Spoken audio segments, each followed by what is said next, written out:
വാർത്താ ദിനത്തിലെ പ്രധാന റിപ്പോർട്ടുകളുമായി വാർത്താമഴ ആരംഭിക്കുന്നു. ഞാൻ എസ് വിജയകുമാർ. മലപ്പുറം കൂഴിയാട് ദേശീയപാത തകർന്ന സംഭവത്തിൽ കടുത്ത നടപടിയുമായി കേന്ദ്ര സർക്കാർ. കരാറുകാരായ KNR കൺസ്ട്രക്ഷനെ കേന്ദ്രം ഡീബാർ ചെയ്തു. കൺസൾട്ടന്റായ ഹൈവേ എഞ്ചിനീയറിംഗ് കമ്പനിക്കും വിലക്കേർപ്പെടുത്തി. കേന്ദ്ര ഉപരിതല ഗതാഗത മന്ത്രാലയത്തിന്റേതാണ് ഈ നടപടി. മലപ്പുറം കുരിയാട് ദേശീയപാത ഇടിഞ്ഞു താഴ്ന്ന സംഭവത്തിൽ രണ്ടംഗ വിദഗ്ധ സമിതി പരിശോധന നടത്തി റിപ്പോർട്ട് കേന്ദ്രത്തിന് സമർപ്പിച്ചിരുന്നു.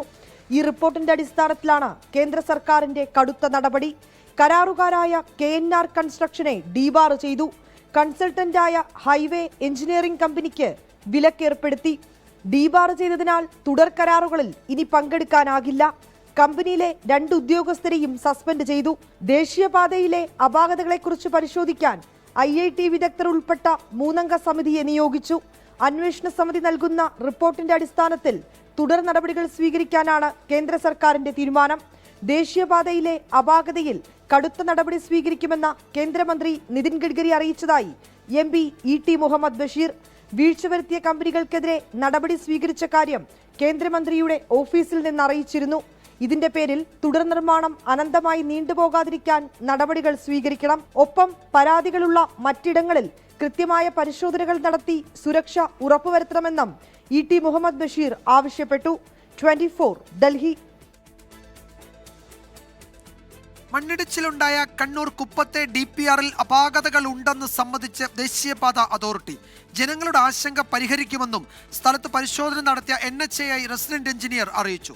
നിർമ്മാണത്തിലെ അപാകത ചൂണ്ടിക്കാട്ടി മേഘ കൺസ്ട്രക്ഷൻ കമ്പനിയുടെ ഓഫീസിലേക്ക് DYFI നടത്തിയ മാർച്ചിൽ സംഘർഷമുണ്ടായി. കുപ്പത്ത് പ്രതിഷേധിച്ച ജനങ്ങളുടെ ആശങ്ക ശരിവെക്കുന്നതാണ് ദേശീയപാത അതോറിറ്റിയുടെ കുറ്റസമ്മതം. DPRൽ തന്നെ അപാകതയുണ്ടെന്ന് വിദഗ്ധ സംഘം വിലയിരുത്തി.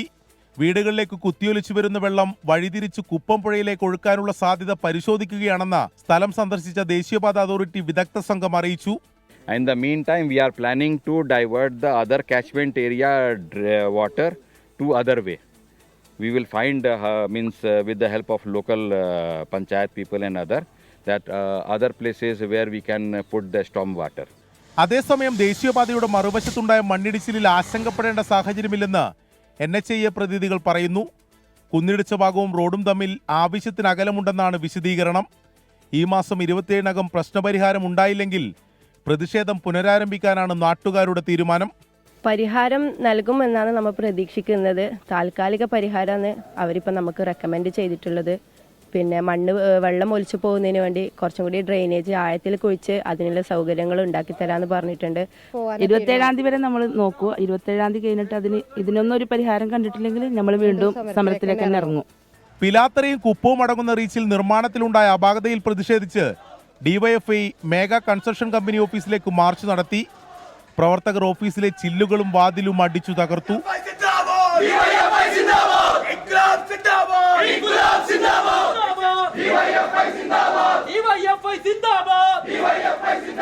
24 കണ്ണൂർ. ദേശീയപാതയുടെ തകർച്ചയിൽ പ്രതിസന്ധിയിലായ പൊതുമരാമത്ത് വകുപ്പിന് പ്രതിരോധം തീർത്ത് മുഖ്യമന്ത്രിയും CPM സംസ്ഥാന സെക്രട്ടറിയും. ദേശീയപാത നിർമ്മാണത്തിലെ പ്രശ്നങ്ങൾക്ക് പൊതുമരാമത്ത് വകുപ്പിനെ പഴിചാരേണ്ടെന്ന് മുഖ്യമന്ത്രി പിണറായി വിജയൻ പ്രതികരിച്ചു. പാതയിലെ കുഴപ്പങ്ങൾക്ക് കാരണം നിർമ്മാണം നടത്തുന്ന NHAIയും കരാറുകാരുമാണ് എന്നായിരുന്നു MV ഗോവിന്ദന്റെ പ്രതികരണം. ദേശീയപാതയുടെ ക്രെഡിറ്റ് ഏറ്റെടുത്തവർ തകർന്നതിന്റെ ഉത്തരവാദിത്വം കൂടി ഏറ്റെടുക്കാൻ തയ്യാറാകണമെന്ന് പ്രതിപക്ഷം ആവശ്യപ്പെട്ടു. അടുത്ത നിയമസഭാ തെരഞ്ഞെടുപ്പിൽ LDFന്റെ പ്രധാന പ്രചരണ വിഷയമാകാനിരുന്ന ദേശീയപാതയുടെ തകർച്ച രാഷ്ട്രീയ പ്രശ്നമായി പരിണമിച്ചിരിക്കുകയാണ്.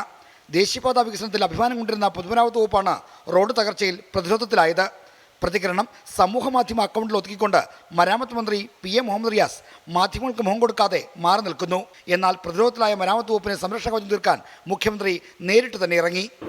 ആ നാഷണൽ ഹൈവേയുടെ നിർമ്മാണവുമായി ബന്ധപ്പെട്ട എല്ലാ കാര്യങ്ങളും അതിൻ്റെ ആ മുതൽ വരെയുള്ള കാര്യങ്ങൾ നിർവഹിക്കുന്നത് പൂർണ്ണമായും നാഷണൽ ഹൈവേ അതോറിറ്റിയാണ്. അവർക്കതിന് പ്രത്യേകമായ സജ്ജീകരണങ്ങളുണ്ട്. അതിന് ഒരു തരത്തിലുള്ള പങ്കാളിത്തവും നമ്മുടെ പൊതുമരാമത്ത് വകുപ്പിനോ കേരള ഗവൺമെന്റിനോ ഇല്ല. ദേശീയപാതയുടെ തകർച്ചയ്ക്ക് കാരണം NHAIയും കരാറെടുത്തവരുമാണ് ചൂണ്ടിക്കാട്ടിക്കൊണ്ട് CPM സംസ്ഥാന സെക്രട്ടറിയും മരാമത്ത് വകുപ്പിന് പ്രതിരോധം തീർക്കുന്നു. അതിൻ്റെ ഉത്തരവാദി ആരാണോ നിർമ്മിക്കുന്നത് ആ നിർമ്മിക്കുന്ന ഏജൻസി തന്നെയാണ്. അത് നാഷണൽ ഹൈവേ അതോറിറ്റിയാണ്. അത് കോൺട്രാക്ട് കൊടുത്തതാണ്, വിവിധ റീച്ചുകളായിട്ട് കൊടുത്തതാണ്. ആ റീച്ചിൻ്റെ ഭാഗമായിട്ട് ഓരോ സ്ഥലത്തും എങ്ങനെയൊക്കെ ഉണ്ടായിട്ടുണ്ട് എന്നുള്ള കാര്യം പരിശോധിച്ച് ആവശ്യമായ തിരുത്തൽ നടത്തി നാഷണൽ ഹൈവേ 66 ഫലപ്രദമായിട്ട് കൈകാര്യം ചെയ്യപ്പെടും. ദേശീയപാത വികസനത്തിന് നേട്ടം അവകാശപ്പെട്ടവർ തകർച്ചയ്ക്കും സമാധാനം പറയണമെന്നാണ് പ്രതിപക്ഷ നേതാവിന്റെ പ്രതികരണം. അപ്പോൾ ആരുമില്ല ഇതിനകത്ത് ഉത്തരവാദിത്തം ഏറ്റെടുക്കാൻ. ഇതിന്റെ ക്രെഡിറ്റ് എടുത്തുകൊണ്ട് വരുന്ന സ്റ്റേറ്റ് ഗവൺമെന്റും തയ്യാറല്ല. ഇത് മുഴുവൻ നിരീക്ഷണം നടത്തി എല്ലാം പരിശോധിച്ച് ഇതിന്റെ എല്ലാ ക്രെഡിറ്റ് എടുത്ത് ഫ്ലെക്സ് വെച്ചല്ലോ എല്ലായിടത്തും. അവരാരും ഇല്ലല്ലോ ഇപ്പോൾ. അപ്പൊ അതിന്റെ ക്രെഡിറ്റ് അവകാശപ്പെട്ടിരുന്ന ആളുകൾക്ക് അതിന്റെ അകത്ത് ഉത്തരവാദിത്തമുണ്ട്. യഥാർത്ഥ DPR ആർക്കോ വേണ്ടി മാറ്റിയതാണ് റോഡ് തകർച്ചയ്ക്ക് കാരണമെന്ന് കേന്ദ്രമന്ത്രി സുരേഷ് ഗോപി ആരോപിച്ചു. ചില DPRകൾ പ്രീണനത്തിന്റെ ഭാഗമായിട്ട് മാറ്റിയെടുത്ത് ഒരുപക്ഷെ വയബിൾ അല്ലാത്ത കൺസ്ട്രക്ഷനിലേക്ക് പോയിട്ടുണ്ട്. എവിടെയാണ് DPR 1 മാറ്റി DPR 2 അതും പോരാഞ്ഞിട്ട് DPR 3യിലേക്ക് പോയത് എവിടെയാണ്? ഒരു ഒറിജിനൽ DPR ഉണ്ടായിരുന്നു, അത് ആർക്ക് വേണ്ടി മാറ്റി? പ്രശ്നങ്ങൾ പരിഹരിച്ച് മുന്നോട്ട് പോകുമെന്നായിരുന്നു മന്ത്രി PA മുഹമ്മദ് റിയാസിന്റെ വിശദീകരണം. പദ്ധതിയെ പ്രതിസന്ധിയിലാക്കാമെന്ന് കരുതുന്നുണ്ടെങ്കിൽ അത് ജനങ്ങളോടുള്ള വെല്ലുവിളിയാകുമെന്നും മുഹമ്മദ് റിയാസ് ഫേസ്ബുക്കിൽ കുറിച്ചു. 24 തിരുവനന്തപുരം. ദേശീയപാത 66 പ്രശ്നങ്ങളിൽ വിശദീകരണവുമായി മന്ത്രി PA മുഹമ്മദ് റിയാസ്. നിലവിലെ സംഭവങ്ങൾ ദൗർഭാഗ്യകരമാണ്. വിദഗ്ധ സംഘം കാര്യങ്ങൾ പരിശോധിക്കുന്നുണ്ട്. റിപ്പോർട്ടിന്റെ അടിസ്ഥാനത്തിൽ സർക്കാർ മറുപടി പറയും. ദേശീയപാതയ്ക്കായി സംസ്ഥാന സർക്കാർ പണം ചെലവിട്ട രാജ്യത്തെ ഏക പദ്ധതിയാണിത്. 12,000 കോടി രൂപയാണ് സംസ്ഥാന സർക്കാർ ചെലവാക്കിയതെന്നും മുഹമ്മദ് റിയാസ് പറഞ്ഞേ പറ്റൂ എന്ന തലക്കെട്ടിൽ ഫേസ്ബുക്കിൽ പങ്കുവച്ച വീഡിയോയിൽ ഈ പ്രതികരണം. റീൽസ് ഇടലും സോഷ്യൽ മീഡിയയിലൂടെ ഞങ്ങളുടെ വികസന പ്രവർത്തനങ്ങൾ ജനങ്ങളിലെത്തിക്കലും തുടരുക തന്നെ ചെയ്യും. NH66 അതിൻ്റെ നിർമ്മാണവുമായി ബന്ധപ്പെട്ട പ്രശ്നങ്ങളുണ്ടെങ്കിൽ അത് ചർച്ച ചെയ്ത് പരിഹരിച്ച് യാഥാർത്ഥ്യമാകും എന്ന കാര്യത്തിൽ സംശയമില്ല. രണ്ടുപേർക്കും എല്ലാ കാലത്തും ഒരേ സ്വരം, UDFനും BJPക്കും ഒരേ സ്വരമാണ്. ആ തീരുമാനം ഇന്ത്യയുടെ ചരിത്രത്തിൽ ആദ്യമായിട്ടാണ്. ആ തീരുമാനം ദേശീയപാത വികസനത്തിന് ഒരു സംസ്ഥാന സർക്കാർ പണം ചെലവഴിക്കാൻ തയ്യാറാണെന്നുള്ള തീരുമാനമാണ്. സ്ഥലം ഏറ്റെടുക്കലിൻ്റെ 25% സംസ്ഥാന സർക്കാർ വഹിക്കണമെന്ന കേന്ദ്ര സർക്കാരിൻ്റെ നിബന്ധനയോട് അനുകൂല നിലപാട് സ്വീകരിച്ചു. അങ്ങനെ കേന്ദ്ര സർക്കാർ പദ്ധതിക്ക് അംഗീകാരം നൽകി ഇന്ത്യയുടെ ചരിത്രത്തിലാദ്യമായി ദേശീയപാത വികസനത്തിന് ഒരു സംസ്ഥാന സർക്കാർ പണം ചെലവഴിക്കാൻ തയ്യാറായി. റീൽ മന്ത്രി എന്ന പരിഹാസത്തിനും മന്ത്രി മുഹമ്മദ് റിയാസ് മറുപടി നൽകി. ദേശീയപാതയിലെ വിവിധ ഇടങ്ങളിലുണ്ടായ വിള്ളലുകളിൽ UDFും BJPയും രാഷ്ട്രീയ നേട്ടത്തിന് ശ്രമിക്കുകയാണ് എന്നും മന്ത്രി കുറ്റപ്പെടുത്തി. മറ്റൊരു പ്രധാന റിപ്പോർട്ടിലേക്ക്. മലപ്പുറം കാളികാവിലെ നരഭോജി കടുവയെ പിടികൂടാത്തതിൽ വനം വകുപ്പിന്റെ വാഹനം തടഞ്ഞ് പ്രതിഷേധിച്ചു നാട്ടുകാർ. കടുവയെ കണ്ടിട്ടും വനം വകുപ്പ് പിടികൂടുന്നില്ല എന്നാണ് പരാതി. കാളികാവിന് പുറമെ കരുവാരക്കുണ്ടിൽ കൂടി വനം വകുപ്പ് ക്യാമ്പ് ചെയ്യാമെന്ന ഉറപ്പിന്മേലാണ് പ്രതിഷേധം അവസാനിപ്പിച്ചത്.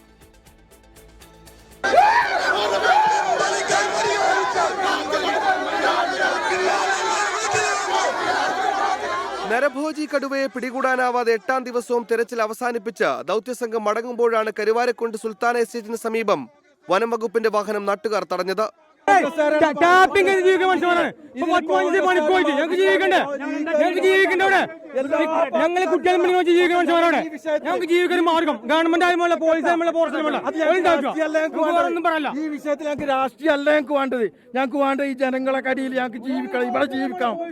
ഒടുവിൽ നാട്ടുകാരുമായി വനം വകുപ്പും പോലീസും നടത്തിയ ചർച്ചയ്ക്കൊടുവിലാണ് രംഗം ശാന്തമായത്. കരുവാരക്കുണ്ടിൽ വനം വകുപ്പിന്റെ സ്ഥിരം ടീമിനെ നിയോഗിക്കാൻ തീരുമാനമായി. കടുവ ഉള്ള ഈ പ്രദേശത്ത് പെട്രോളിംഗ് നടത്താൻ വേണ്ടി തീരുമാനിച്ചിട്ടുണ്ട്. അതായത് ഒരു ടീം പെട്രോളിംഗ് നടത്തി അത് കഴിയുമ്പോഴേക്ക് വേറെ ടീം വന്ന് പെട്രോളിംഗ് ഉണ്ടാവും. മാത്രമല്ല ഇവിടുന്ന് തൊട്ടടുത്തുള്ള ക്രസന്റ് സ്കൂളിൽ നമ്മളെ ടീം ഓൾറെഡി ക്യാമ്പിംഗ് ഉണ്ട്. വയനാട്ടിൽ നിന്നുള്ള ഡോക്ടേഴ്സും ടീമും എല്ലാവരും ഇവിടെ വന്ന് ഇതിൻ്റെ ഈ പ്രവൃത്തി രാവും പകലും ചെയ്തുകൊണ്ടിരിക്കുകയാണ്. കാളികാവ്, കരുവാരക്കുണ്ട് പഞ്ചായത്തുകളിലെ Arthala, Manjalpara, Madarikundu, Sultan estate, Kerala estate, Parassery, Adakkakundu, 70 acre, 50 acre, Panthra തുടങ്ങിയ ഇടങ്ങളിലാണ് കടുവാ സാന്നിധ്യം ഇതുവരെ സ്ഥിരീകരിച്ചത്. സൗണ്ട് കണ്ടില്ല, ഞാൻ നേരിട്ട് കണ്ട് സാധനം ആ ഓടുന്നു. അതൊരു കിലോമീറ്റർ അടുത്ത് വെച്ചാണ്, 1 കിലോമീറ്റർ ഉണ്ടോ. കടുവേനാണ്. മേഖലയിൽ രാവിലെയും വൈകുന്നേരങ്ങളിലും ഒറ്റയ്ക്കുള്ള സഞ്ചാരം പരമാവധി ഒഴിവാക്കണമെന്നും ജാഗ്രത പാലിക്കണമെന്നും വനം വകുപ്പ് മുന്നറിയിപ്പ് നൽകി. 24 മലപ്പുറം. മുനമ്പം വഖഫ് ഭൂമി തർക്കത്തിൽ സംസ്ഥാന സർക്കാർ നിയമിച്ച ജുഡീഷ്യൽ കമ്മീഷന്റെ റിപ്പോർട്ട് തയ്യാറായി. മുനമ്പം ജനതയെ മറ്റെവിടെയെങ്കിലും പുനരധിവസിപ്പിക്കുക അസാധ്യമെന്നും അവരെ മുനമ്പത്ത് നിലനിർത്തണമെന്നുമാണ് ജസ്റ്റിസ് CN രാമചന്ദ്രൻ നായർ കമ്മീഷന്റെ ശുപാർശ. ഈ മാസം 31-നകം മുഖ്യമന്ത്രിക്ക് റിപ്പോർട്ട് കൈമാറും. ദേശീയ തലത്തിൽ വരെ ചർച്ച ചെയ്യപ്പെട്ട മുനമ്പം വഖഫ് ഭൂമി പ്രശ്നത്തിൽ നിർണായക ശുപാർശയുമായാണ് സംസ്ഥാന സർക്കാർ നിയമിച്ച ജുഡീഷ്യൽ കമ്മീഷൻ റിപ്പോർട്ട് സമർപ്പിക്കാനൊരുങ്ങുന്നത്. നിലവിലെ ഭൂവുടമകളെ ഇറക്കിവിടാൻ സാധിക്കില്ല എന്നതുൾപ്പെടെയാണ് ഹൈക്കോടതി ജസ്റ്റിസായിരുന്ന CN രാമചന്ദ്രന്റെ 70 പേജുള്ള റിപ്പോർട്ടിൽ പറയുന്നത്. രമ്യമായിട്ട് പരിഹരിക്കാൻ ഒക്കുന്നില്ലെങ്കിൽ ഗവൺമെന്റിന് ഏറ്റെടുക്കാനുള്ള അധികാരം ഉപയോഗിക്കാമെന്നാണ് പറയുന്നത്. മുനമ്പത്തെ താമസക്കാരെ പുനരധിവസിപ്പിക്കുക എളുപ്പമല്ല, സാധിക്കുകയല്ല. അവരെ അവിടെ തന്നെ നിലനിർത്തണം. ഒരു രീതിയിൽ അവരെ അവിടുത്തെ അവകാശങ്ങൾ നഷ്ടപ്പെടാൻ ഇടവരരുതെന്നാണ് ശുപാർശ. ഭൂമി വഖഫ് എന്ന് കോടതി കണ്ടെത്തിയാൽ സർക്കാർ അടിയന്തരമായി ഇടപെടണമെന്നും ഭൂവുടമകൾക്ക് നഷ്ടപരിഹാരം ഉറപ്പാക്കണമെന്നുമാണ് റിപ്പോർട്ടിലെ ശുപാർശ. ഈ മാസം 31-ന് മുൻപായി റിപ്പോർട്ട് മുഖ്യമന്ത്രിക്ക് നേരിട്ട് സമർപ്പിക്കാനാണ് കമ്മീഷന്റെ നീക്കം. ഫറൂഖ് കോളേജും വഖഫ് ബോർഡുമായി സർക്കാർ പ്രശ്നപരിഹാരത്തിന് ചർച്ച നടത്തണമെന്ന് കമ്മീഷൻ വ്യക്തമാക്കി. ആവശ്യമെങ്കിൽ പൊതുതാൽപര്യം മുൻനിർത്തി മുനമ്പത്തെ ഭൂമി സർക്കാരിന് ഏറ്റെടുത്ത് പ്രദേശവാസികൾക്ക് നൽകാം. മുനമ്പം ജനതയുടെ റവന്യൂ അവകാശങ്ങൾ നഷ്ടപ്പെടരുതെന്നും റിപ്പോർട്ടിൽ ശുപാർശ ചെയ്യുന്നു. 24 കൊച്ചി. സംസ്ഥാനത്ത് നാളെ മുതൽ ശക്തമായ മഴ ലഭിക്കുമെന്ന് കേന്ദ്ര കാലാവസ്ഥാ വകുപ്പ്. നാളെ 12 ജില്ലകളിൽ യെല്ലോ അലർട്ട് പ്രഖ്യാപിച്ചു. ഈ മാസം 25-നുള്ളിൽ കേരളത്തിൽ കാലവർഷം എത്തുമെന്നാണ് കേന്ദ്ര കാലാവസ്ഥാ വകുപ്പിന്റെ പ്രവചനം. തെക്കൻ അറബിക്കടൽ, മാലിദ്വീപ്, കന്യാകുമാരി മേഖല, ആൻഡമാൻ കടൽ, ആൻഡമാൻ ദ്വീപ്, തെക്കൻ ബംഗാൾ ഉൾക്കടൽ എന്നിവയുടെ കൂടുതൽ ഭാഗങ്ങളിൽ കാലവർഷം വ്യാപിച്ചു കഴിഞ്ഞു. മധ്യകിഴക്കൻ അറബിക്കടലിൽ വടക്കൻ കർണാടക, ഗോവ തീരത്തിനു മുകളിലായി ന്യൂനമർദ്ദം രൂപപ്പെട്ടു. ഇനി 2-3 ദിവസത്തിനുള്ളിൽ കേരളത്തിൽ കാലവർഷം പ്രതീക്ഷിക്കാം. ബംഗാൾ ഉൾക്കടലിലെ ന്യൂനമർദ്ദ സാധ്യതയും കാലവർഷത്തെ സ്വാധീനിക്കാമെന്ന് കേന്ദ്ര കാലാവസ്ഥാ വകുപ്പ് അറിയിക്കുന്നു.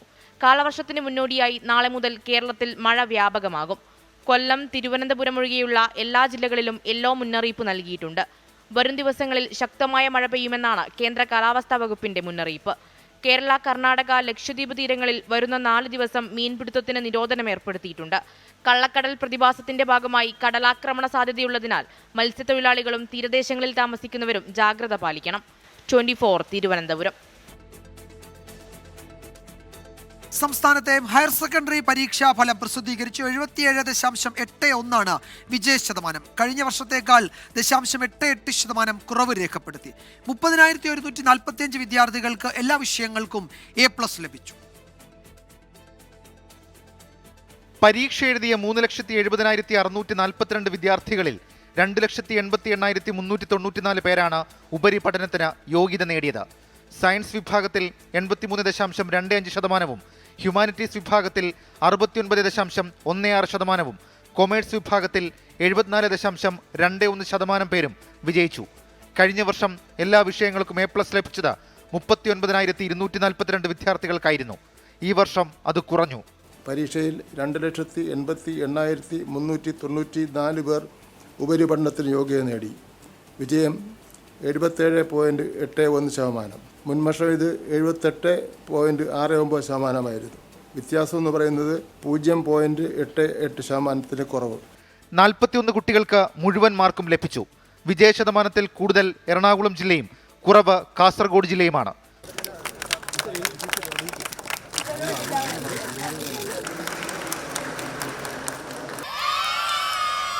മുൻ വർഷങ്ങളെ അപേക്ഷിച്ച് കുറച്ച് ടഫായിട്ട് ഫീൽ ചെയ്ത പരീക്ഷയായിരുന്നു. +1 അവർ കുറച്ചുകൂടെ ഈസി ആയിരുന്നു. എന്തായാലും റിസൾട്ട് നോക്കുന്നവർ സാറ്റിസ്ഫൈഡ് ആണ്. കെമിസ്ട്രി കണ്ടപ്പം ബാക്കിയുള്ളതും കൂടെ ആ ഒരു ഭയങ്കര പേടിയായിപ്പോയി. അറിയാവുന്ന മാത്സ് കൂടി ഞാൻ നന്നായിട്ട് മാർക്ക് കുറച്ച് വാങ്ങിച്ചിട്ടുണ്ട്. ഫുൾ A+ ഉണ്ടെന്നേ ഉള്ളൂ. മാർക്ക് അത്ര തൃപ്തയല്ല ഞാൻ. ടഫ് വാല്യുവേഷൻ ആണെന്ന് വിചാരിച്ചു, പക്ഷേ ലിബറൽ വാല്യുവേഷൻ ആയിരുന്നു. 100 പേര് വിജയം കരസ്ഥമാക്കിയത് 57 സ്കൂളുകളാണ്. സർക്കാർ സ്കൂളുകളുടെ വിജയ ശതമാനം 73.23. വൊക്കേഷണൽ ഹയർ സെക്കൻഡറിയിൽ വിജയം 70.06%. സേപ്പ് പരീക്ഷകൾ ജൂൺ 23 മുതൽ 27 വരെ നടക്കും. 24 തിരുവനന്തപുരം. ഇഡിക്കെതിരെ രൂക്ഷ വിമർശനവുമായി സുപ്രീം കോടതി. രാജ്യത്തിന്റെ ഫെഡറൽ ഘടനയെ പൂർണ്ണമായി ലംഘിക്കുകയാണ് ഇഡി എന്ന് ചീഫ് ജസ്റ്റിസ്. തമിഴ്നാട്ടിലെ ടാസ്മാക്കിനെതിരായ ഇഡി അന്വേഷണം സ്റ്റേ ചെയ്തുകൊണ്ടാണ് സുപ്രീം കോടതിയുടെ ഈ വിമർശനം. തമിഴ്നാട് സർക്കാരിന്റെ മദ്യവിൽപ്പന സ്ഥാപനമായ ടാസ്മാക്കിൽ എൻഫോഴ്സ്മെന്റ് ഡയറക്ടറേറ്റ് നടത്തിയ റെയ്ഡിനെതിരെ സർക്കാർ നൽകിയ ഹർജിയിലാണ് ഇഡിക്കെതിരെ സുപ്രീം കോടതിയുടെ രൂക്ഷ വിമർശനം. ഒരു സർക്കാർ സ്ഥാപനത്തിനെതിരെ എങ്ങനെയാണ് കുറ്റം ചുമത്തിയതെന്ന് ചോദിച്ച chief justice BR Gavai ED രാജ്യത്തിന്റെ ഫെഡറൽ ഘടനയെ പൂർണ്ണമായും ലംഘിക്കുന്നുവെന്ന് വിമർശിച്ചു. ടാസ്മാക്കിനെതിരായ ഇഡിയുടെ എല്ലാ നടപടികളും സുപ്രീം കോടതി സ്റ്റേ ചെയ്തു. കേസിൽ 41 FIRകൾ രജിസ്റ്റർ ചെയ്ത സംസ്ഥാന സർക്കാരിന്റെ അന്വേഷണം പുരോഗമിക്കുകയാണെന്നും അതിനിടയിലാണ് ഇഡി രംഗപ്രവേശം ചെയ്തതും ഹെഡ് ഓഫീസിലെ രേഖകളടക്കം കൈക്കലാക്കിയതെന്നും തമിഴ്നാടിനു വേണ്ടി ഹാജരായ അഭിഭാഷകൻ കപിൽ സിബൽ കോടതിയെ അറിയിച്ചു. സംസ്ഥാന സർക്കാരിന്റെ അന്വേഷണം തുടരുമ്പോൾ അനാവശ്യമായി ഇഡി റെയ്ഡ് നടത്തിയത് എന്തിനെന്നും chief justice additional solicitor general A. രാജുവിനോട് ചോദിച്ചു. സുപ്രീം കോടതിയുടെ നടപടി ഇഡിക്കേറ്റ കനത്ത തിരിച്ചടിയെന്ന് DMK സെക്രട്ടറി RS ഭാരതി 24നോട്. Has brought to light what all happened in TASMAC, when it started, during whose period it started. All that has been brought to light now. And the Supreme Court has put strong words against the ED. And ED now, how they are acting, it is more or less a blackmail. It has become a blackmailing agency. സ്ഥാപനത്തിൽ 1000 കോടി രൂപയുടെ അഴിമതി നടന്നെന്ന ആരോപണത്തിൽ അന്വേഷണം തുടരാമെന്ന മദ്രാസ് ഹൈക്കോടതിയുടെ ഉത്തരവ് ചോദ്യം ചെയ്താണ് തമിഴ്നാട് സർക്കാർ സുപ്രീം കോടതിയെ സമീപിച്ചത്. 24 ഡൽഹി. ഇഡി ഉദ്യോഗസ്ഥൻ പ്രതിയായ വിജിലൻസ് കേസിൽ 3 പ്രതികൾക്കും ഉപാധികളോടെ ജാമ്യം. പ്രതികൾ അടുത്ത 7 ദിവസം അന്വേഷണ സംഘത്തിന് മുന്നിൽ ഹാജരാകണം. പരാതിക്കാരൻ അനീഷ് ബാബുവിനെതിരായ ഇഡി കേസുമായി ബന്ധപ്പെട്ട വിശദാംശങ്ങൾ തേടി ഇഡിക്ക് വിജിലൻസ് കത്തു നൽകി. കേസിലെ 2 മുതൽ 4 വരെ പ്രതികളായ തമ്മന സ്വദേശി Wilson, Mukesh Murali, chartered accountant Ranjith Warrier എന്നിവർക്കാണ് മൂവാറ്റുപുഴ വിജിലൻസ് കോടതി ജാമ്യം അനുവദിച്ചത്. പ്രതികളെ വിജിലൻസ് വീണ്ടും കസ്റ്റഡിയിൽ ആവശ്യപ്പെട്ടെങ്കിലും കോടതി അംഗീകരിച്ചില്ല. എന്നാൽ അന്വേഷണ ഉദ്യോഗസ്ഥന് മുൻപിൽ 7 ദിവസം ഹാജരാകണമെന്ന് പ്രതികൾക്ക് കർശന നിർദ്ദേശമുണ്ട്. നമ്മൾ ഉന്നയിച്ച വാദമുഖങ്ങളെ ഒരു പരിധിവരെ അംഗീകരിച്ചിട്ട് തന്നെയാണ് കോടതി ഈ അവസരത്തിൽ പ്രത്യേകിച്ച് ഇന്നത്തെ 3 ദിവസത്തെ കസ്റ്റഡി ആപ്ലിക്കേഷൻ ഡിസ്മിസ് ചെയ്ത് ജാമ്യം അനുവദിച്ചത്. അപ്പം അറസ്റ്റ് ചെയ്ത രീതി നിർബന്ധപൂർവ്വം പാലിക്കേണ്ട മാനദണ്ഡങ്ങൾ പാലിച്ചില്ല എന്ന് കോടതി കണ്ടിട്ടുണ്ട്. പ്രതികൾക്ക് ജാമ്യം ലഭിച്ചെങ്കിലും അന്വേഷണം ശക്തമാക്കാനാണ് വിജിലൻസ് തീരുമാനം.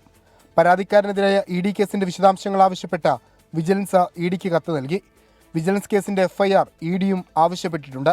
കേസിലെ 1-ാം പ്രതി ഇഡി ഉദ്യോഗസ്ഥനായ ശേഖർ കുമാറിനെ ഇതുവരെ വിളിപ്പിച്ചിട്ടില്ല. ഡിജിറ്റൽ തെളിവുകൾ ലഭിക്കുന്ന മുറയ്ക്ക് ശേഖറിനെ ചോദ്യം ചെയ്യാൻ വിളിപ്പിക്കുമെന്നാണ് വിവരം. വിഷ്ണു സുരേഷ്, 24 കൊച്ചി. വാർത്താമഴയിലേക്ക് വീണ്ടും സ്വാഗതം. അമ്മ പുഴയിൽ എറിഞ്ഞു കൊലപ്പെടുത്തിയ കുട്ടി കൊല്ലപ്പെടുന്നതിന് മുൻപ് ക്രൂരമായ ലൈംഗികാതിക്രമത്തിന് ഇരയായതായി കണ്ടെത്തൽ. ഡോക്ടർമാർ നൽകിയ വിവരത്തിന്റെ അടിസ്ഥാനത്തിൽ അറസ്റ്റിലായ കുട്ടിയുടെ പിതൃ സഹോദരനെ 14 ദിവസത്തേക്ക് റിമാൻഡ് ചെയ്തു. 2.5 വയസ്സ് മുതൽ കുട്ടിയെ ഉപദ്രവിച്ചു വന്നിരുന്നതായി പ്രതി പോലീസിന് മൊഴി നൽകി.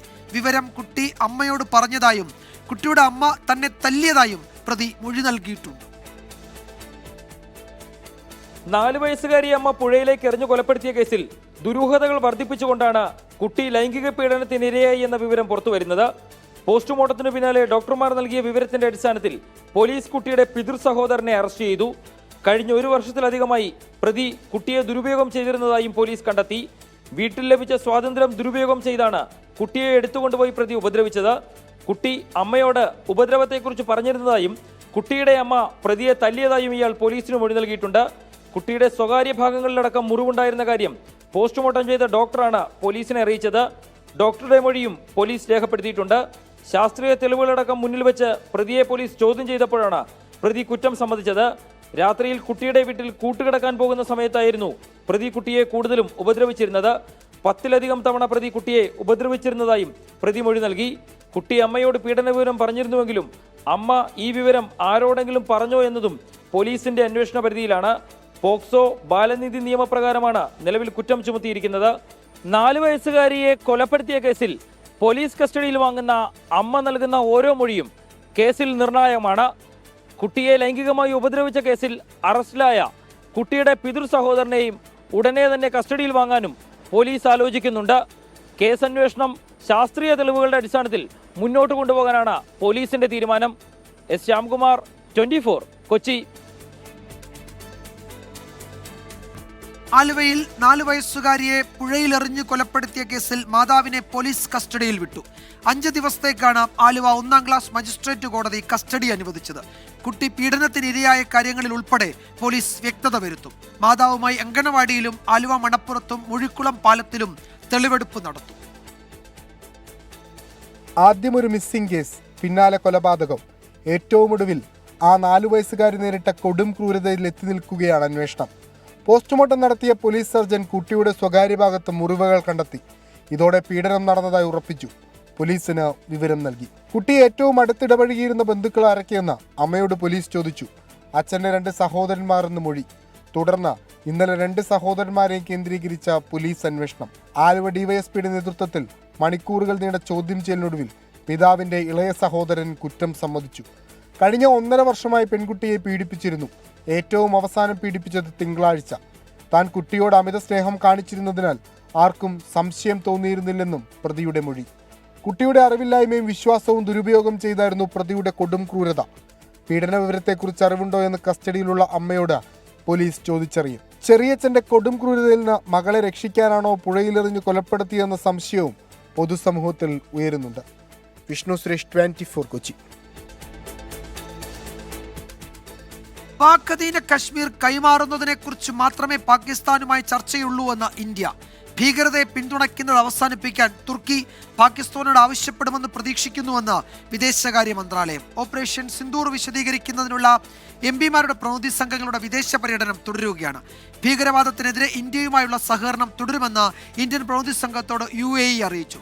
സഞ്ജയ് കുമാർ ഝായുടെ നേതൃത്വത്തിലുള്ള സർവകക്ഷി സംഘം ടോക്കിയോയിൽ ജപ്പാനീസ് വിദേശകാര്യമന്ത്രി തകേഷി ഇവായുമായി കൂടിക്കാഴ്ച നടത്തി. അതിർത്തി കടന്നുള്ള ഭീകരതയെ പിന്തുണയ്ക്കുന്നത് പാകിസ്ഥാൻ അവസാനിപ്പിക്കുന്നതുവരെ സിന്ധു നദീജല കരാർ റദ്ദായിരിക്കുമെന്ന് വിദേശകാര്യ മന്ത്രാലയം വ്യക്തമാക്കി. പാക് അധീന കശ്മീരിൽ നിന്നും ഒഴിഞ്ഞ ശേഷമേ പാകിസ്ഥാനുമായി ചർച്ചയുള്ളൂ എന്ന് വിദേശകാര്യ മന്ത്രാലയ വക്താവ് രൺധീർ ജയ്സ്വാൾ. हम लोगों ने पाकिस्तान को बताया, एक बार जब हमने उनको मारने के बाद बताया DGMO के तहत के मार्फत से कि हम लोगों ने ऑपरेशन सिंदूर के तहत आपके जो हमारा राइट टू रिस्पॉन्ड था वो हमने किया है और उसके बाद हमने बनाया, तो घटना के बाद बताया. ഭീകരവാദത്തെ പിന്തുണയ്ക്കുന്ന പാകിസ്ഥാന്റെ നടപടികൾ ലോകത്തിന് മുന്നിൽ തുറന്നു കാണിക്കുകയാണ് ഇന്ത്യയുടെ സർവകക്ഷി സംഘത്തിന്റെ ലക്ഷ്യമെന്ന് വിദേശകാര്യ മന്ത്രാലയം വ്യക്തമാക്കി. ശിവസേന MP ശ്രീകാന്ത് ഏക്നാഥ് ഷിൻഡെ നയിക്കുന്ന സംഘം UAE സഹിഷ്ണുതാ സഹവർത്തിത്വകാര്യ മന്ത്രി Sheikh Nahyan bin Mubarak Al നെഹ്യാനുമായി കൂടിക്കാഴ്ച നടത്തി. പ്രതിരോധ ആഭ്യന്തര വിദേശകാര്യ committee chairman doctor Ali Rashid Al Nuaimi, national media office chairman doctor Jamal Al Kaabi എന്നിവരുമായി സംഘം കൂടിക്കാഴ്ച നടത്തി. ഭീകരവാദത്തിനെതിരെ ഇന്ത്യയുമായി സഹകരിക്കുന്നത് തുടരുമെന്ന് chairman doctor Ali Rashid Al Nuaimi പറഞ്ഞു. സഞ്ജയ് കുമാർ ഝായുടെ നേതൃത്വത്തിലുള്ള സംഘം ജാപ്പനീസ് വിദേശകാര്യമന്ത്രി തകേഷി ഇവായയുമായി കൂടിക്കാഴ്ച നടത്തി. ജപ്പാൻ മുൻ പ്രധാനമന്ത്രി യോഷിഹിഡ സുഗയുമായും പ്രതിനിധി സംഘം ചർച്ച നടത്തി. DMK MP കനിമൊഴിയുടെ നേതൃത്വത്തിലുള്ള സംഘം റഷ്യയിലേക്ക് തിരിച്ചു. ശശി തരൂർ, സുപ്രിയ സുലെ, രവിശങ്കർ പ്രസാദ്, വൈ ജയന്ത് പാണ്ഡെ എന്നിവരുടെ നേതൃത്വത്തിലുള്ള സംഘം അടുത്ത ദിവസങ്ങളിൽ യാത്ര തിരിക്കും. 24 ഡൽഹി. ഓപ്പറേഷൻ സിന്ദൂറിലൂടെ ഭീകരരെ മണ്ണിലൊടുക്കിയെന്ന പ്രധാനമന്ത്രി നരേന്ദ്രമോദി. സിന്ദൂരം ഭീകരവാദ കേന്ദ്രങ്ങൾ തകർക്കാനുള്ള വെടിമരുന്നായി. 22 മിനിറ്റിനുള്ളിൽ 9 ഭീകരവാദ കേന്ദ്രങ്ങളാണ് തകർത്തത്. ആക്രമണത്തിന് മുതിർന്നാൽ തക്കതായ മറുപടി ഇനിയും നൽകും. പാകിസ്ഥാനോടുള്ള ചർച്ച പാക് അധിനിവേശ കശ്മീരിന് വേണ്ടി മാത്രമായിരിക്കുമെന്നും ബിക്കാനീറിലെ പൊതുസമ്മേളനത്തിൽ പ്രധാനമന്ത്രി പറഞ്ഞു. जो सिंदूर मिटाने निकले थे उन्हें मिट्टी में मिलाया है. പെഹൽഗാമിൽ മതം ചോദിച്ച് ആക്രമണം നടത്തിയ ഭീകരവാദികൾക്ക് രാജ്യം മറുപടി നൽകിയത് 22 മിനിറ്റിനുള്ളിൽ 9 ഭീകരവാദ കേന്ദ്രങ്ങൾ തകർത്തുകൊണ്ടായിരുന്നു. സിന്ദൂരം ഭീകരവാദ കേന്ദ്രങ്ങൾ തകർക്കാനുള്ള വെടിമരുന്നായെന്ന് പ്രധാനമന്ത്രി നരേന്ദ്രമോദി. നീതിയുടെ പുതിയ രൂപമാണ് ഓപ്പറേഷൻ സിന്ദൂർ എന്നും നരേന്ദ്രമോദി. शोध प्रतिशोध का खेल नहीं, ये न्याय का नया स्वरूप है. ये ऑपरेशन सिंदूर है. ആദ്യമായാണ് ഭീകരവാദികളുടെ ഹൃദയത്തിൽ പ്രഹരമേൽപ്പിക്കുന്നത്. പാകിസ്ഥാന്റെ ആറ്റം ബോംബ് ഭീഷണിയിൽ ഇന്ത്യ ഭയപ്പെടില്ല. എപ്പോഴൊക്കെ പാകിസ്ഥാൻ ആക്രമണത്തിന് മുതിർന്നോ അപ്പോഴെല്ലാം അവർ പരാജയപ്പെട്ടു. അതിർത്തിക്കപ്പുറമുള്ള പാകിസ്ഥാന്റെ റഹീം യാർ ഖാൻ വ്യോമതാവളം ഇന്ത്യൻ സൈന്യത്തിന്റെ ആക്രമണത്തിൽ ICUവിലാണെന്നും പ്രധാനമന്ത്രി. ഇന്ത്യയുടെ രക്തം തൊട്ട് കളിച്ചതിന് പാകിസ്ഥാൻ വലിയ വില നൽകേണ്ടി വരുമെന്നായിരുന്നു മോദിയുടെ ഓർമ്മപ്പെടുത്തൽ. ബിക്കാനീറിലെ വ്യോമതാവളവും പ്രധാനമന്ത്രി സന്ദർശിച്ചു. 24 ഡൽഹി. ജമ്മുകാശ്മീരിലെ കിഷ്ത്വാറിൽ ഭീകരവാദികളുമായുള്ള ഏറ്റുമുട്ടലിൽ ഒരു ജവാന് വീരമൃത്യു, 2 സൈനികർക്ക് പരിക്കേറ്റു. 2 ഭീകരവാദികളെ സുരക്ഷാ സേന ഏറ്റുമുട്ടലിൽ വധിച്ചു. സിംഗ്പോറയിലെ ചത്രു മേഖലയിലാണ് ഏറ്റുമുട്ടലുണ്ടായത്. സന്ദീപ് പണ്ടുറങ് എന്ന സൈനികനാണ് ഏറ്റുമുട്ടലിൽ പരിക്കേറ്റ് ചികിത്സയ്ക്കിടെ വീരമൃത്യു വരിച്ചത്. 2 ഭീകരവാദികളെ സുരക്ഷാ സേന ഏറ്റുമുട്ടലിൽ വധിച്ചു. മേഖലയിൽ 4 ഭീകരർ ഒളിഞ്ഞിരിക്കുന്നുണ്ടെന്ന രഹസ്യവിവരത്തിന്റെ അടിസ്ഥാനത്തിലാണ് ഇന്നലെ അർദ്ധരാത്രിയോടെ തെരച്ചിൽ ആരംഭിച്ചത്. രാവിലെ 6:30യോടെ ഭീകരർ സുരക്ഷാ സേനയ്ക്ക് നേരെ വെടിയുതിർത്തതോടെ ഏറ്റുമുട്ടലുണ്ടായി. ജെയ്ഷെ മുഹമ്മദ് ഭീകര സംഘടനയിലെ സൈഫുള്ള, ഫർമാൻ, ആദിൽ, ബാഷ എന്നീ ഭീകരർക്ക് വേണ്ടി കഴിഞ്ഞ ദിവസം പ്രദേശത്ത് പോസ്റ്ററുകൾ പതിച്ചിരുന്നു. കൊല്ലപ്പെട്ടത് സൈഫുള്ള ഗ്യാങ്ങിൽ ഉൾപ്പെട്ട ഭീകരവാദികളെന്നാണ് സൂചന. പഹൽഗാം ഭീകരാക്രമണത്തിന് ശേഷം പ്രാദേശിക ഭീകരർക്കെതിരെ ശക്തമായ നടപടി തുടരുകയാണ്. 8 ദിവസത്തിനിടെ 3 ഏറ്റുമുട്ടലുകളിലായി 8 ഭീകരവാദികളെയാണ് സുരക്ഷാ സേന വധിച്ചത്. 24 ഡൽഹി. KPCCയിലെ സമഗ്ര പുനഃസംഘടനയോട് വിയോജിച്ച് കെ സുധാകരൻ. എല്ലാ ഭാരവാഹികളെയും മാറ്റേണ്ടതില്ല എന്നാണ് സുധാകരന്റെ നിലപാട്. പുനഃസംഘടനയെപ്പറ്റി അഭിപ്രായം ചോദിച്ചാൽ പറയുമെന്ന് കെ മുരളീധരനും KPCC ഭാരവാഹി യോഗത്തിൽ പറഞ്ഞു. പുനഃസംഘടന നടക്കുമെന്ന് കരുതി നിലവിലുള്ള ഭാരവാഹികൾ ചുമതലകൾ നിറവേറ്റാതിരിക്കരുത് എന്ന് പ്രസിഡന്റ് സണ്ണി ജോസഫ് പ്രതികരിച്ചു. ഇന്ന് ചേർന്ന KPCC ഭാരവാഹികളുടെ യോഗത്തിലാണ് പുനഃസംഘടന സംബന്ധിച്ച് കെ സുധാകരൻ നിലപാടറിയിച്ചത്. എല്ലാ KPCC ജനറൽ സെക്രട്ടറിമാരെയും DCC പ്രസിഡന്റുമാരെയും മാറ്റേണ്ടതില്ലെന്നും ഏതാനും ചില ആളുകളെ മാത്രം മാറ്റിയാൽ മതിയെന്നുമാണ് കെ സുധാകരൻ യോഗത്തിൽ അറിയിച്ചത്. KPCCയിലും DCCകളിലും സമഗ്ര അഴിച്ചുപണി നടക്കുമെന്ന വാർത്തകളുടെ പശ്ചാത്തലത്തിലാണ് കെ സുധാകരന്റെ അഭിപ്രായ പ്രകടനം. മറ്റ് നേതാക്കൾ ആരും ഈ നിലപാടെടുത്തില്ല. പുനഃസംഘടനയെപ്പറ്റി അഭിപ്രായം ചോദിച്ചാൽ പറയുമെന്ന് കെ മുരളീധരൻ പ്രതികരിച്ചു. പുനഃസംഘടന നടക്കുമെന്ന ധാരണയിൽ നിലവിലുള്ള ഭാരവാഹികൾ ചുമതലകൾ നിറവേറ്റാതിരിക്കരുതെന്ന് KPCC അധ്യക്ഷൻ സണ്ണി ജോസഫ് നിർദ്ദേശിച്ചു. പുനഃസംഘടന ചർച്ചയായതോടെ പല DCCകളും നിർജ്ജീവമാണെന്ന് പരാതികളുണ്ട്. ഈ പശ്ചാത്തലത്തിലാണ് സണ്ണി ജോസഫിന്റെ നിർദ്ദേശം. സമഗ്ര പുനഃസംഘടനയ്ക്കെതിരെ കെ സുധാകരൻ പ്രകടിപ്പിച്ചത് പാർട്ടിയിലെ ഒരു വിഭാഗത്തിന്റെ നിലപാടെന്നാണ് സൂചന.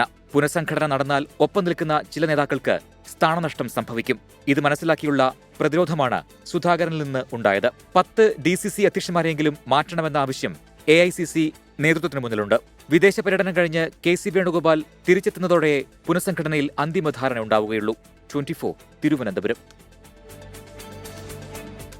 നിയമസഭാ തെരഞ്ഞെടുപ്പിൽ UDF 30-40 സീറ്റുകളിൽ ഒതുങ്ങുമെന്ന് BJP നേതാവ് പത്മജ വേണുഗോപാൽ. നിയമസഭാ തെരഞ്ഞെടുപ്പിൽ പ്രിയങ്ക ഗാന്ധിയെ മത്സരരംഗത്തിറക്കാനുള്ള കോൺഗ്രസ് നീക്കം വിജയിക്കില്ല. KPCC അധ്യക്ഷ സ്ഥാനത്ത് നിന്ന് കെ സുധാകരനെ മാറ്റിയത് തിരിച്ചടിയാകുമെന്നും പത്മജ വേണുഗോപാൽ 24നോട് പറഞ്ഞു.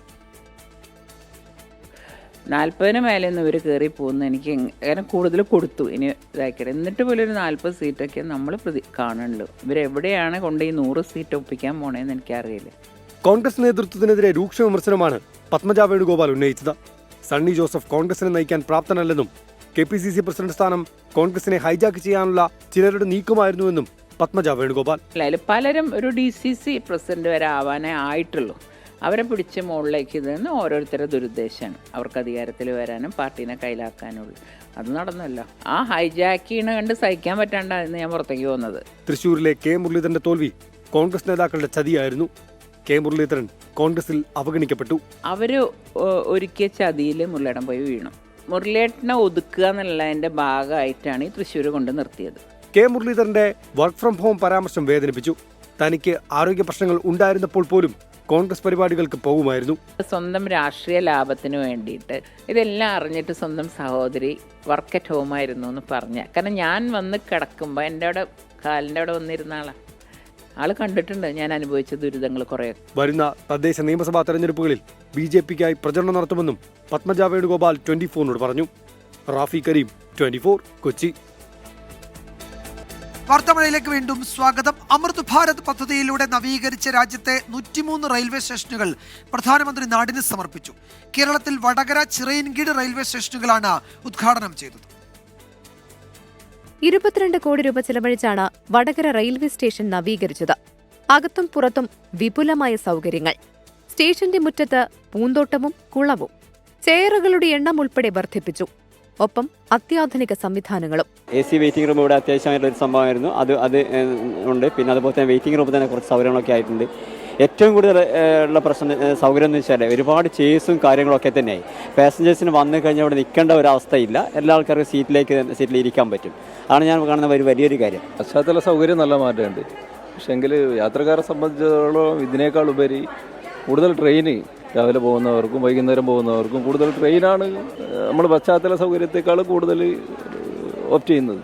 കേന്ദ്രമന്ത്രി ജോർജ് കുര്യൻ മുഖ്യാതിഥിയായി. വികസന കാര്യത്തിൽ കേരള സർക്കാരിനെതിരെ രൂക്ഷ വിമർശനമാണ് PT ഉഷ MP ഉന്നയിച്ചത്. മോദിജി നയിക്കുന്ന ജനകീയ സർക്കാരിന്റെ ഒപ്പം നിന്ന് നാടിന്റെ റെയിൽവേ ആവശ്യങ്ങൾ നമുക്കൊന്നായി നേടിയെടുക്കാം. വർഷങ്ങൾ തോറും റെയിൽവേ വികസനത്തിൽ പുതിയ അധ്യായങ്ങൾ രചിക്കുന്ന മോദി സർക്കാരിന്റെ വികസന എക്സ്പ്രസിന്റെ ഒപ്പം പയ്യോൾ എക്സ്പ്രസ് ആയ ഞാനും ഒപ്പം നമുക്കും ഓടി നോക്കാം. Shafi Parambil MP, KK Rama MLA, PK Krishnadas എന്നിവരും പങ്കെടുത്തു. ചിറയൻകീഴ് സ്റ്റേഷനായി 12 കോടി രൂപയാണ് കേന്ദ്ര സഹായമായി ലഭിച്ചത്. ഇതിൽ 7,36,00,000 രൂപയുടെ നവീകരണ പ്രവർത്തനങ്ങളാണ് പ്രധാനമന്ത്രി ഉദ്ഘാടനം ചെയ്തത്. ഉദ്ഘാടന ചടങ്ങിൽ കേന്ദ്രമന്ത്രി സുരേഷ് ഗോപിയും അടൂർ പ്രകാശ് MPയും തിരുവനന്തപുരം റെയിൽവേ ഡിവിഷണൽ മാനേജറും പങ്കെടുത്തു. 24 കോഴിക്കോട്. കാസർഗോഡ് മടിയനിൽ 2 കുട്ടികൾ കുളത്തിൽ മുങ്ങി മരിച്ചു. മണിക്കോത്ത് അസീസിന്റെ മകൻ അഫാസ്, കുടക് സ്വദേശി ആഷിം എന്നിവരാണ് മരിച്ചത്. ഗുരുതരമായി പരിക്കേറ്റ ആഷിമിന്റെ സഹോദരൻ അൻവർ മംഗലാപുരത്ത് ആശുപത്രിയിൽ ചികിത്സയിലാണ്. ഇന്ന് വൈകിട്ട് 3:45 അപകടം. മടിയൻ പാലക്കി പഴയ പള്ളി കുളക്കടവിലിരിക്കുകയായിരുന്ന കുട്ടികളാണ് അപകടത്തിൽപ്പെട്ടത്. 5 കുട്ടികളടങ്ങുന്ന സംഘത്തിൽ ഒരാളുടെ ചെരുപ്പ് കുളത്തിലേക്ക് വീണു. ഇതെടുക്കാൻ ശ്രമിക്കുന്നതിനിടെ 3 പേർ കാൽ തെന്നി വീഴുകയായിരുന്നു. മറ്റു 2 കുട്ടികളാണ് അപകടം പള്ളിയിലുണ്ടായിരുന്നവരെ അറിയിച്ചത്. കുട്ടികളെ ഉടൻ കരക്കെത്തിച്ചെങ്കിലും 2 പേരെ രക്ഷിക്കാൻ കഴിഞ്ഞില്ല. ചെരുപ്പ് എടുക്കാൻ ശ്രമത്തിലാണ് അവർ വീണ് നമ്മൾ തോന്നുന്നു. വേറെ 5 കുട്ടികളുണ്ടായിരുന്നു. ഒരു കുട്ടി കയറിയിട്ട് വീട്ടിൽ പോയിരുന്നു, ഉമ്മാനോട് പോയി പറഞ്ഞ്. മറ്റേ ഈ മരിച്ചൊരു കുട്ടിൻ്റെ അനുജൻ പള്ളിയിൽ വന്ന് ആൾക്കാരോട് പറഞ്ഞ് അവർ കുറേ ശ്രമിച്ച് അവർക്ക് കിട്ടിയില്ല. പള്ളിയിലെത്തുന്നവരുടെ ആവശ്യത്തിനായാണ് പകൽ സമയങ്ങളിൽ കുളത്തിന്റെ ഗേറ്റ് തുറന്നിടുന്നത്. സംഭവത്തിൽ പോലീസ് കേസെടുത്തു. 24 കാസർഗോഡ്. കോഴിക്കോട് കൊടുവള്ളിയിൽ നിന്ന് തട്ടിക്കൊണ്ടുപോയ അനൂസ് റോഷിനെ കണ്ടെത്തി. മൈസൂരുവിലെ രഹസ്യ കേന്ദ്രത്തിലായിരുന്നു അനൂസുവിനെ പാർപ്പിച്ചിരുന്നതെന്നും പോലീസിന്റെ പിടിയിലാകുമെന്ന് ഭയന്ന് സംഘം പാലക്കാട്ടിറങ്ങിയെന്നും DYSP സുഷീർ പറഞ്ഞു. 6 പേരാണ് സംഘത്തിൽ ഉണ്ടായിരുന്നതെന്നും ആരും തന്നെ ഉപദ്രവിച്ചിട്ടില്ല എന്നും അനൂസ് റോഷൻ വ്യക്തമാക്കി. യുവാവിനെ തട്ടിക്കൊണ്ടുപോയ സംഘം മൈസൂരുവിലുണ്ടെന്നായിരുന്നു പോലീസിന് ലഭിച്ച വിവരം. ഇവിടം കേന്ദ്രീകരിച്ച് അന്വേഷണം തുടരുന്നതിനിടെയാണ് മലപ്പുറം മോങ്ങത്ത് വച്ച് അന്നൂസ് റോഷനെ കണ്ടെത്തിയത്. മൈസൂരിലെ രഹസ്യ കേന്ദ്രത്തിലായിരുന്നു യുവാവിനെ പാർപ്പിച്ചിരുന്നതെന്ന് താമരശ്ശേരി DYSP. അനൂസ് റോഷനെ രഹസ്യമായിട്ട് മൈസൂരിൽ സൂക്ഷിച്ചു. പോലീസ് സംഘം അവിടെ എത്തി. പ്രതികൾക്കെതിരെയുള്ള ലുക്കൌട്ട് സർക്കുലറും മറ്റ് നോട്ടീസുകളും അവിടെ ഹോട്ടലുകൾ റിസോർട്ടുകളിലൊക്കെ പോലീസ് സർക്കുലേറ്റ് ചെയ്തിരുന്നു. പ്രതികൾ പിടിയിലാവുമെന്ന അവസ്ഥ വന്നപ്പം അവർ കേരളത്തിലേക്ക് രക്ഷപ്പെടാൻ നോക്കി. പോലീസിന്റെ സാന്നിധ്യം അറിഞ്ഞു പാലക്കാട് ഇറങ്ങി. തുടർന്ന് വാഹനം കൊണ്ടോട്ടിയിൽ വെച്ച് ഇന്റർഫിയർ ചെയ്തിട്ടാണ് അനൂസ് റോഷനെ ഞങ്ങളിപ്പോൾ മോചിപ്പിച്ചത്. 6 പേരാണ് തട്ടിക്കൊണ്ടുപോയ സംഘത്തിലുണ്ടായിരുന്നതെന്നും ആരും തന്നെ ഉപദ്രവിച്ചിട്ടില്ലെന്നും അന്നൂസ് റോഷൻ. ഉപദ്രവിച്ചിട്ടൊന്നുമില്ല, പരിചയമില്ലാത്തവരാണ്, അറിയില്ല, ആരെയും അറിയില്ല. 6 പേരുണ്ട്. മകനെ കണ്ടെത്തിയതിൽ സന്തോഷമെന്ന് പിതാവ് റഷീദ് പറഞ്ഞു. വളരെ സന്തോഷം. പോലീസിനോടും മീഡിയനോടൊക്കെ വളരെ അഭിനന്ദനം അറിയിക്കുന്നുണ്ട്. എല്ലാ കാര്യങ്ങളിലും നിങ്ങളോട് സഹകരിച്ച എല്ലാവരോടും, നാട്ടുകാർ, ആക്ഷൻ കമ്മിറ്റി, അവരോടൊക്കെ നമുക്ക് വളരെ ബഹുമാനവും ആദരവുമാണുള്ളത്. മേലിൽ നിങ്ങളൊക്കെ സഹായസഹകരണങ്ങൾ നമ്മൾ പ്രതീക്ഷിക്കുന്നുണ്ട്. എല്ലാവർക്കും നന്ദി. കേസുമായി ബന്ധപ്പെട്ട് 3 പേരാണ് നിലവിൽ പോലീസിന്റെ പിടിയിലായത്. മുഖ്യപ്രതികളെ സഹായിച്ചവരാണിവർ. പ്രതികൾക്കായുള്ള അന്വേഷണം പോലീസ് ഊർജിതമായി തുടരുകയാണ്. അനൂസ് റോഷന്റെ സഹോദരൻ അജ്മൽ റോഷനുമായി ബന്ധപ്പെട്ട സാമ്പത്തിക ഇടപാട് തന്നെയാണ് തട്ടിക്കൊണ്ടുപോകലിന് പിന്നിലെന്ന നിഗമനത്തിലാണ് police. 24 Kozhikode. Edu games infinity ക്യാമ്പയിനുമായി ക്ലാസ്മേറ്റ്സ്. നോട്ട്ബുക്കിന് പിന്നിലുള്ള പസിൽ ഗെയിമുകൾ കളിച്ച് അറിവ് നേടാവുന്ന പുത്തൻ രീതിയാണ് ക്ലാസ്മേറ്റ്സ് തയ്യാറാക്കിയിരിക്കുന്നത്. ഗ്രാൻഡ് മാസ്റ്റർമാരായ R പ്രജ്ഞാനന്ദയും വൈശാലിയും ചേർന്ന് ക്യാമ്പയിന് തുടക്കമിട്ടു. നോട്ട്ബുക്കിന് പിന്നിലുള്ള 11 പസിലുകൾ. ഓരോ ദിവസവും ഓരോ ഗെയിം. വാശി കൂട്ടാൻ ലീഡർ ബോർഡ്. ദിവസം തോറും സമ്മാനങ്ങൾ. ഒടുവിൽ ഹോങ്കോങ് ഡിസ്നിലാൻഡിലേക്ക് ഫാമിലി ടൂർ എന്ന മെഗാ സമ്മാനവും. വ്യത്യസ്തവും ത്രില്ലിംഗുമാണ് ക്ലാസ്മേറ്റ്സിന്റെ എജു ഗെയിംസ് ഇൻഫിനിറ്റി ക്യാമ്പയിൻ. പഠനരീതി എളുപ്പവും രസകരമാക്കലുമാണ് ക്ലാസ്മേറ്റ്സിന്റെ ലക്ഷ്യമെന്ന് ITC educational and stationery products divisional chief executive Vikas Gupta. And the last page talked about a few games, 1 or 2 games in every notebook, because in a notebook of 172 pages, how many more can you devote to games?